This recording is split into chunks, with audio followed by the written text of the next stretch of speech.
بر صغیر کی اسلامی تاریخ میں کچھ شخصیات ایسی ہیں جو صرف عالم نہیں ہوتی بلکہ پورے عہد کی اصلاح بن جاتی ہیں۔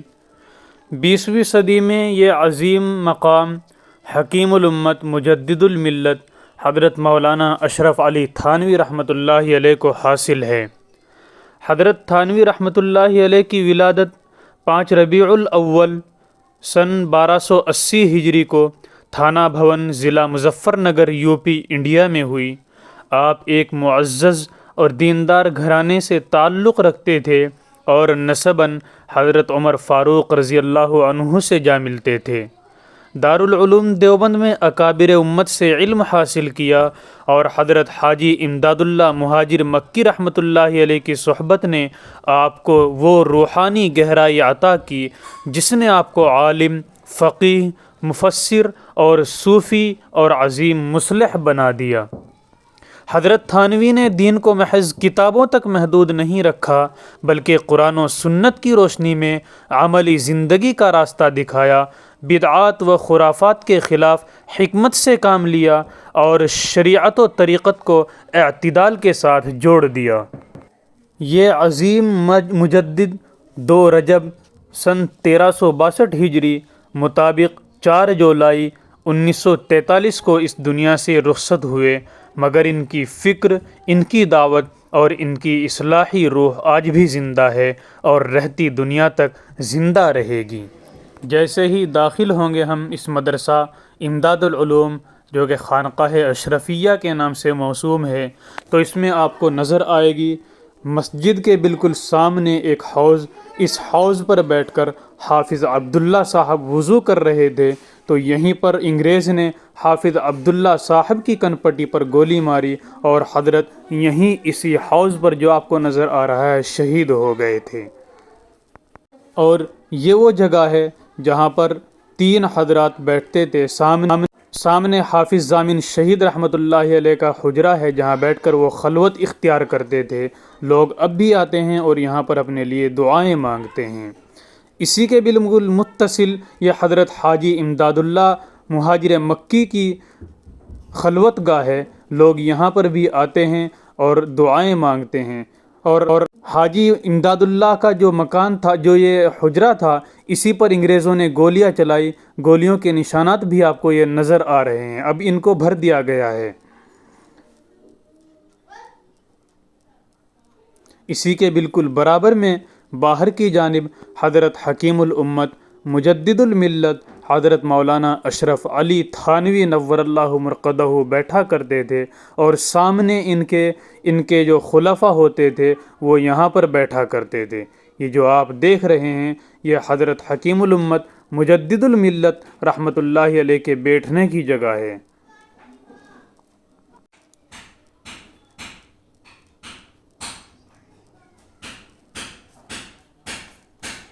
اسی کے بالکل متصل ایک حضرت قاضی محمد اعلیٰ تھانوی رحمۃ اللہ علیہ کی قبر ہے۔ یہ جو برابر میں آپ دیکھ رہے ہیں یہ قاضی محمد اعلیٰ کی قبر ہے، اور یہاں پر اس کے جو آثار ہیں وہ لکھے ہوئے ہیں، ان کی مکمل تاریخ یہاں پر لکھی ہوئی ہے۔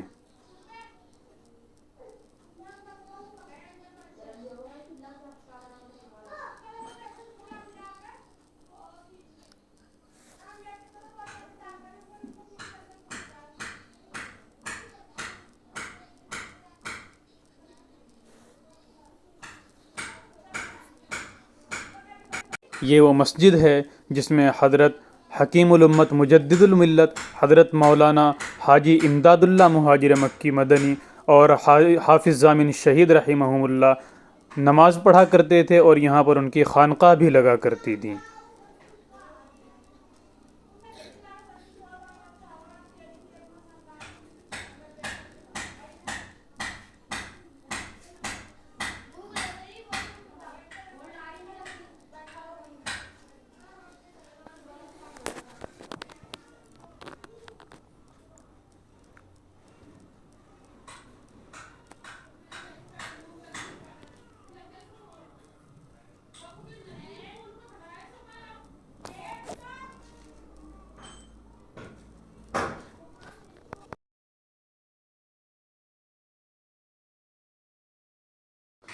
پھر خانقاہ سے متصل حضرت حکیم الامت مجدد الملت رحمۃ اللہ علیہ کا گھر ہے، یہ جس کا تالا اب کھل رہا ہے، یہ حضرت حکیم الامت مجدد الملت رحمۃ اللہ علیہ کا گھر ہے۔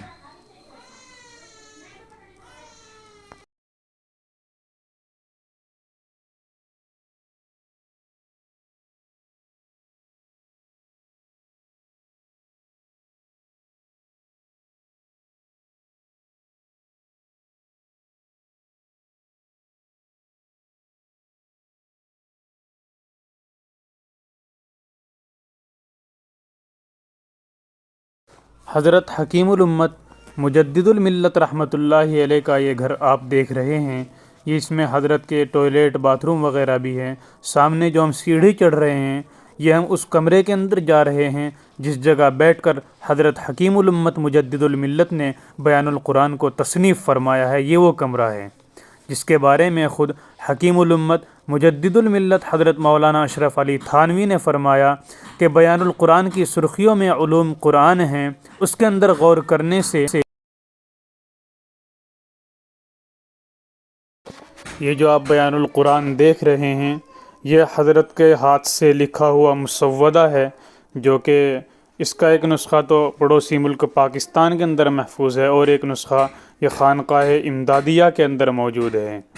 اس کے علاوہ یہاں پر حضرت کی دیگر چیزیں بھی موجود ہیں، جیسے حضرت کی جائے نماز، حضرت کا قرآن کریم جس میں حضرت قرآن پڑھتے تھے، وہ قرآن کریم بھی یہاں پر محفوظ ہیں۔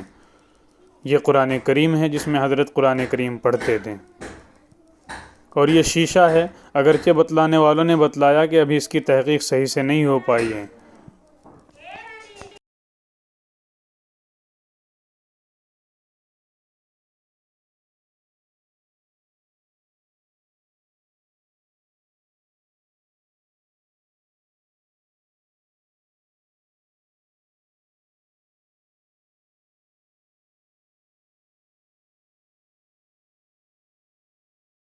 یہ جو جگہ آپ دیکھ رہے ہیں، یہ حضرت کے نماز پڑھنے کی جگہ تھی، اور اسی کے بالکل برابر میں سامنے کی طرف یہ جو جگہ آپ دیکھ رہے ہیں، یہاں پر حضرت لوٹا رکھتے تھے، وضو کرتے تھے، اور پانی اس کے ذریعے نالی کے ذریعے باہر چلا جاتا تھا۔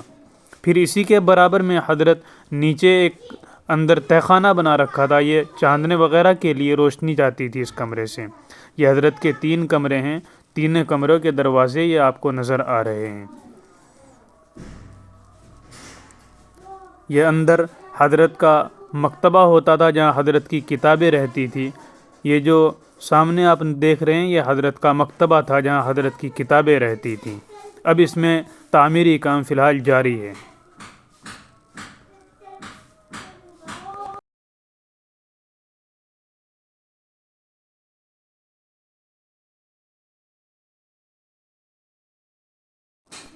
یہ وہ اندر تہہ خانہ ہے جس کے اندر حضرت بیٹھتے تھے، اور ان کے دیگر اکابرین اور دیگر علماء اور متوسلین بیٹھ کر یہاں عبادت کرتے تھے، اور یہ اس کے اندر 2 روشن دان بنائے گئے ہیں جن کے اندر باہر سے روشنی آتی تھی۔ یہ نیچے تہہ خانے میں بنائی گئی جگہ ہے۔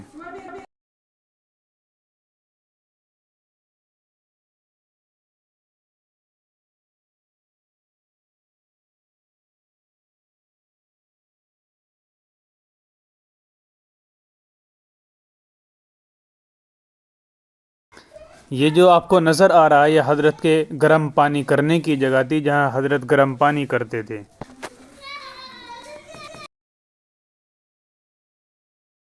اب ہم آ گئے ہیں حضرت کے مزار پر جہاں حضرت مدفون ہیں، اور حضرت کا یہاں پرانا مدرسہ بھی ہے۔ یہیں پر حضرت کا چبوترا بھی ہے جہاں بیٹھ کر حضرت درس دیتے تھے۔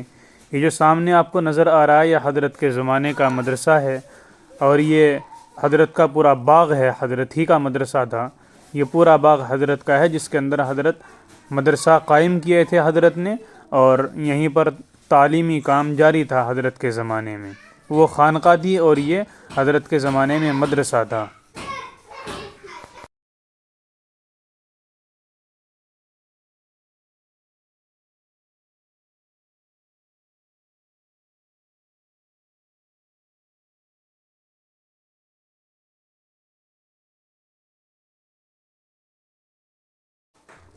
اب ہم داخل ہو رہے ہیں جہاں پر حضرت کی قبر ہے۔ ان میں آپ کو یہ دو قبر نظر آ رہی ہیں۔ ان میں پہلی قبر یہ حضرت مولانا اشرف علی تھانوی رحمۃ اللہ علیہ کی ہے، اور انہی کے بغل میں یہ قبر انہی کے اہلیہ کی ہے۔ یہ ان کے ایک دوسرے بھائی کی قبر ہے، اور سامنے اس کے علاوہ جو دو قبریں ہیں وہ حضرت مولانا سید ظہور الحسن کسولوی کی قبر اور ان کی اہلیہ کی قبر ہے۔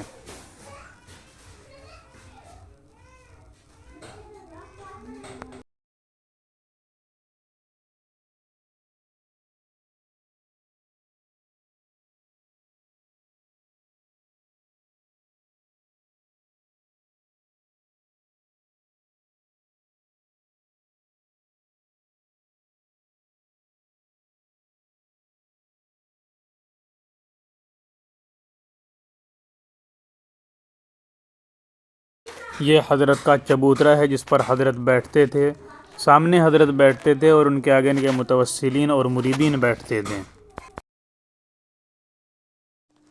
یہ تھے حضرت مولانا اشرف علی تھانوی نور اللہ مرقدہ۔ اب ان کے بعد ہم آپ کو لے چلتے ہیں انہی کے دوسرے ساتھی حضرت حافظ ضامن شہید رحمۃ اللہ علیہ کی قبر پر۔ جس وقت مئی 1857 میں میرٹھ سے جو جنگ کا آغاز ہوا تھا، ہندوستان کی تاریخ میں اس کو سنگ میل کی حیثیت حاصل ہے۔ ملک کے مختلف حصوں میں بغاوت کے شرارے ایک ساتھ بھڑک اٹھے اور انگریزوں کے خلاف لڑائی بڑے منظم طریقے سے شروع کی گئی۔ ادھر ضلع مظفر نگر اور سہارنپور بھی اس کی لپیٹ میں آ گئے۔ یہ دور اپنی نوعیت کا نہایت تلاطم خیز اور فتنہ آشوب دور تھا۔ انگریز رفتہ رفتہ ملک پر قابض ہو چکا تھا۔ ہر جگہ بد امنی تھی۔ مسلمانوں کا منصوبہ یہ تھا کہ انگریزوں کے ہندوستان میں قدم جمنے نہ دیے جائیں اور جہاں جم گئے وہاں سے اکھاڑ دیے جائیں۔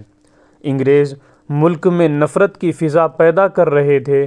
پادری لوگ ہی نہیں، حکام بھی، بلکہ پورا یورپ یہ چاہتا تھا کہ ہندوستان کے تمام لوگوں کو عیسائی بنا لیا جائے تاکہ ہمیشہ کے لیے بغاوت سے نجات مل جائے۔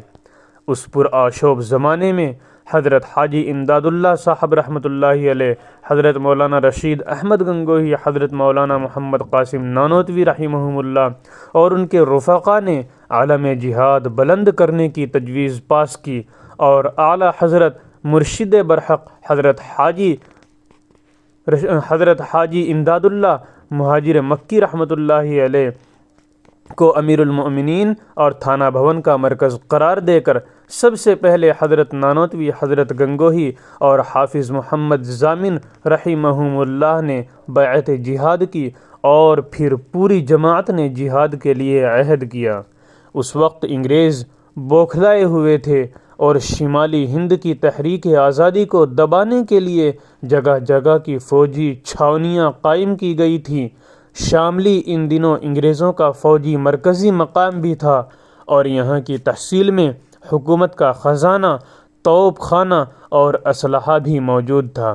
حضرت حاجی صاحب نے زمام کار سنبھالی اور انگریزی استعمار کے خلاف بغاوت کا اعلان اور ان کے تسلط کے خاتمے کے لیے جد و جہد کا آغاز کیا، تو علماء اور عوام عملی طور پر ان کا ساتھ دینے کے لیے تیار ہو کر ہزاروں کی تعداد میں تھانہ بھون کے اندر جمع ہو گئے، جہاد میں حصہ لیا اور سر بکف میدان میں اتر پڑے، اور حضرت حاجی صاحب کی قیادت میں نہایت بہادری کے ساتھ جم کر مردانہ وار مقابلہ ہوا اور خوب داد شجاعت حاصل کی۔ مجاہدین اسلام نے علماء کی قیادت میں تحصیل کو نشانہ بنایا، فوجی ٹھکانوں پر چھاپا مارا، شدید حملے کیے، ثابت قدمی اور جوش جہاد کے ساتھ آگے بڑھتے گئے۔ مجاہدوں کے جوش اور پے در پہ حملوں کا انگریزی فوج مقابلہ نہ کر سکی اور وہ پسپا ہو کر قلعہ بند ہو گئی۔ تحصیل کی عمارت جو ایک قلعے کی شکل کی تھی، اب انگریزوں کے لیے جنگی قلعے کا کام دے رہی تھی۔ مجاہدین کھلے میدان میں تھے۔ تحصیل کا صدر دروازہ بند کر دیا گیا اور دیواروں میں سوراخ کر کے یا دیواروں کی آڑ لے کر مجاہدین پر گولیاں برسائی جا رہی تھیں۔ اس لیے 2 روز کی لڑائی میں ان کا جانی نقصان بہت ہوا۔ تیسرے روز حضرت حافظ محمد ضامن صاحب نے کسی طرح دروازہ توڑ دیا۔ اس کے بعد مجاہدین میں نیا جوش ولولہ پیدا ہو گیا اور وہ اندر گھس گئے۔ کئی گھنٹے تک میدان کارزار گرم رہا۔ انہوں نے سینکڑوں انگریزوں کو تہہ تیغ کیا اور خود ان کے جوانوں نے بھی جام شہادت نوش کیا۔ انگریز فوج زیادہ بھی تھی اور مسلح بھی۔ اس نے نہایت بے دردی کے ساتھ گولیاں چلانا اور گولے داغنا شروع کر دیے۔ اس میں ایک گولی حضرت حافظ محمد ضامن صاحب کی ناف کے اوپر لگی، جا کر ایک گولی ناف کے نیچے لگی۔ یہ 24 محرم الحرام سن 1274 ہجری مطابق 14 ستمبر 1857 پیر کا دن اور ظہر کا وقت تھا۔ اسی وقت حضرت مولانا محمد قاسم صاحب بھی سر پکڑ کر بیٹھ گئے۔ سمجھا گیا کہ شاید حضرت کی کنپٹی پر گولی لگی ہے اور دماغ پار کر کے نکل گئی ہے۔ حضرت حاجی امداد اللہ صاحب نے لپک کر زخم پر ہاتھ رکھا اور فرمایا، کیا ہوا میاں؟ عمامہ اتار کر سر جو دیکھا، کہیں گولی کا نشان تک نہ پایا۔ تعجب یہ تھا کہ خون سے تمام کپڑے تر تھے، جنگ جاری تھی۔ حضرت حافظ محمد ضامن صاحب نے مولانا رشید احمد گنگوہی کو پہلے ہی وصیت فرما دی تھی کہ میاں رشید، جب میرا دم نکلے اس وقت آپ میرے پاس ضرور ہونا۔ تھوڑی دیر گزری تھی کہ حافظ صاحب رحمۃ اللہ علیہ زمین پر گر پڑے۔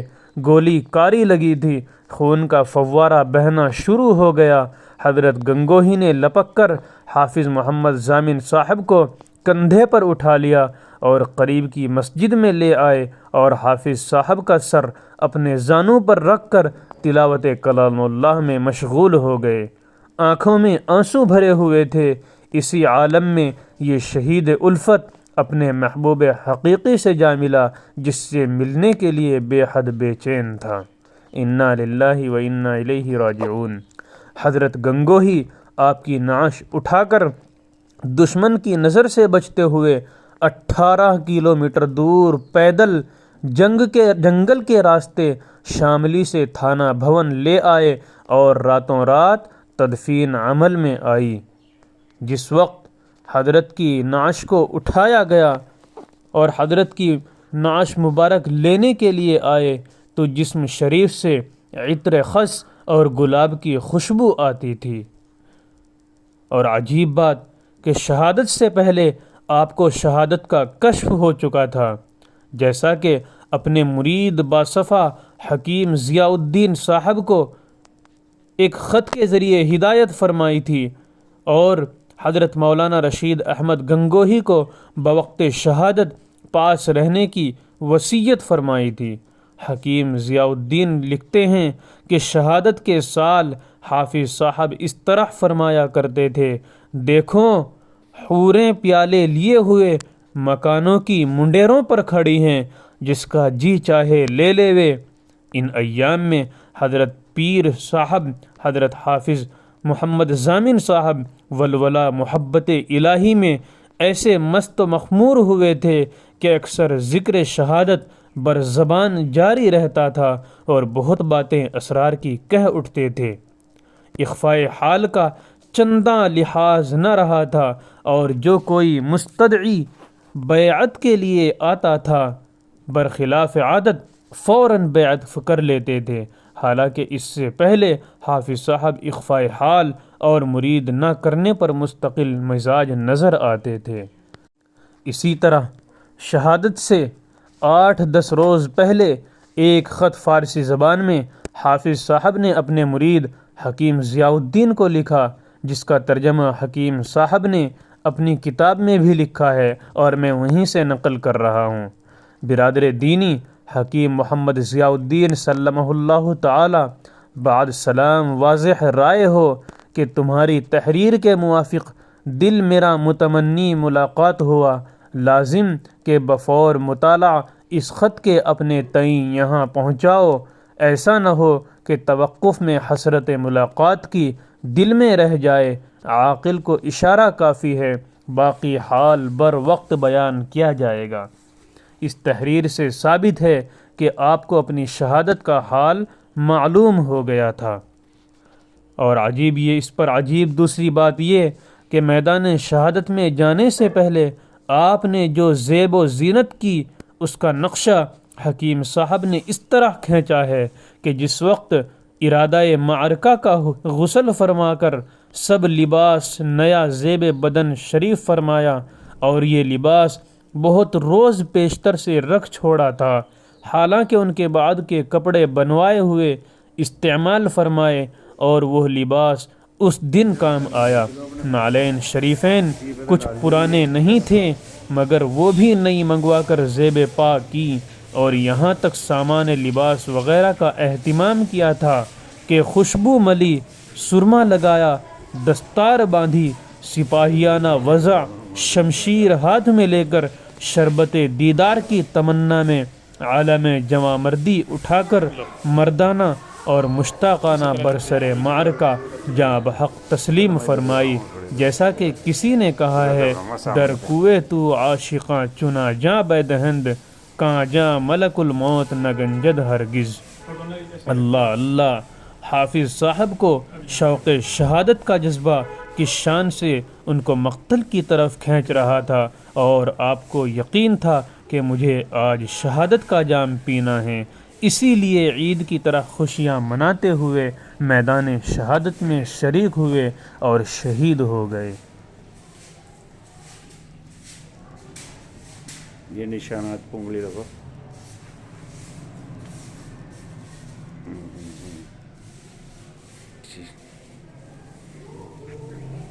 پھر بعد میں ہے نا ابھی تو